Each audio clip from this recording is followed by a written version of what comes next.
होली, रंगों का त्योहार, खुशियों का त्योहार। लेकिन जरा सोचिए, क्या हो अगर यही त्योहार किसी गांव के लिए डर, दहशत और मातम का दूसरा नाम बन जाए। आज हम एक ऐसी ही कहानी को समझने वाले हैं जहां होली का मतलब जश्न नहीं बल्कि एक श्राप है। एक ऐसा त्योहार जो नई नवेली दुल्हनों को ढूंढ ढूंढ कर अपना शिकार बनाता हो। सुनने में ये किसी डरावनी फिल्म की कहानी लगती है ना? पर ये एक गांव की हकीकत है, जहां होली का दिन किसी भी नई दुल्हन के लिए उसकी जिंदगी का आखिरी दिन भी बन सकता है। तो चलिए इस कहानी में और गहराई से उतरते हैं। हम बात कर रहे हैं एक ऐसे गांव की जहां होली के आते ही खुशी नहीं बल्कि एक अजीब सा खौफ छा जाता है। यहां का हर एक इंसान एक अनजाने डर के साए में जीता है। देखिए, इस गांव में होली के नियम कोई रिवाज नहीं बल्कि जिंदगी और मौत का सवाल है। और रूल बिल्कुल साफ है।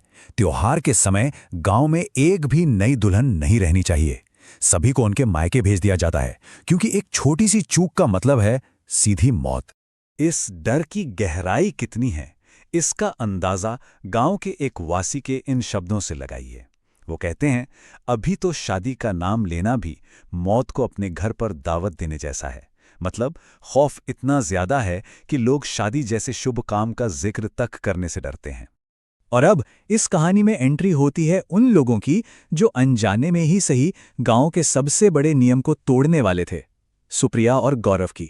सुप्रिया और गौरव एक नया नवेला शादीशुदा जोड़ा जिन्होंने घर से भागकर शादी की थी, अपनी दोस्त नंदिनी को सरप्राइज देने के लिए उसके गांव पहुंच जाते हैं। वो अपनी पहली होली अपनी दोस्त के साथ मनाना चाहते थे, पर उन्हें इस बात का जरा भी अंदाजा नहीं था कि वो किस मुसीबत में कदम रख रहे हैं। और यहीं से कहानी में आता है असली ट्विस्ट। सुप्रिया और गौरव तो खुशी खुशी अपनी दोस्त के दरवाजे पर खड़े थे, लेकिन नंदिनी अपनी सहेली को दुल्हन के जोड़े में देखकर एकदम सन्न रह जाती है। उसके पैरों तले तो जैसे जमीन ही खिसक गई और चेहरा डर से पीला पड़ गया।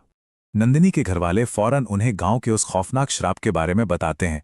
वो समझाते हैं कि रूपा नाम की एक आत्मा है जो सालों से होली के दिन नई दुल्हनों को अपना शिकार बना रही है और उनका यहां से तुरंत निकल जाना ही बेहतर है। गांव वालों की बातों में डर और सच्चाई देखकर गौरव और सुप्रिया भी वहां से जाने के लिए मान जाते हैं। लेकिन किस्मत को कुछ और ही मंजूर था। जैसे ही गौरव अपनी गाड़ी स्टार्ट करने की कोशिश करता है, गाड़ी स्टार्ट ही नहीं होती। अब उनके पास उस रात उस खौफनाक गांव में रुकने के अलावा कोई और रास्ता नहीं था।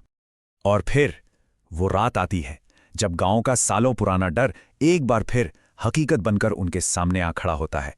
आधी रात का वक्त था। गौरव की नींद अचानक पायल की आवाज से टूटती है। वो उठकर देखता है तो सुप्रिया कमरे में नहीं थी। जब वो उसे ढूंढने बाहर जाता है तो जो मंजर वो देखता है उससे उसके होश उड़ जाते हैं। सुप्रिया का चेहरा एक भयानक राक्षसी रूप ले चुका था। वो एक भूत की तरह दीवारों पर उल्टा चढ़ रही थी। इस आतंक की रात का अंत बहुत बहुत खूनी होने वाला था।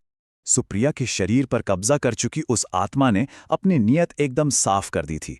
वो चिल्लाकर बोली, इस गांव में कोई भी नई नवेली दुल्हन होली नहीं मना सकती, क्योंकि अगर वो होली मनाएगी तो सिर्फ खून की होली मनाएगी।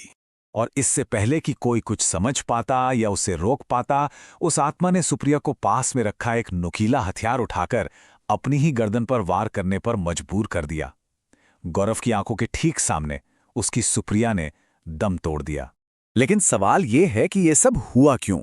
आखिर कौन थी ये रूपा और क्यों उसकी आत्मा नई दुल्हनों से इतनी नफरत करती है? चलिए अब इस श्राप की जड़ तक चलते हैं। तो इस श्राप की कहानी शुरू होती है रूपा से। वो गांव के ही एक लड़के अमन से बेहद प्यार करती थी। लेकिन उनकी इस प्रेम कहानी में एक विलन था, मनोज, जो रूपा पर बुरी नजर रखता था और उसे एक तरफा चाहता था। बस इसी जुनून ने एक खूबसूरत प्रेम कहानी को एक भयानक श्राप में बदल दिया।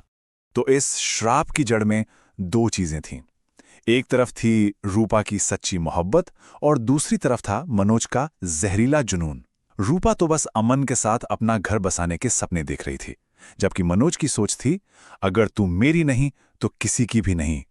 हुआ यह था कि होली के दिन मनोज ने रूपा को जबरदस्ती रंग लगाने की कोशिश की, लेकिन रूपा ने उसे एक जोरदार थप्पड़ जड़ दिया।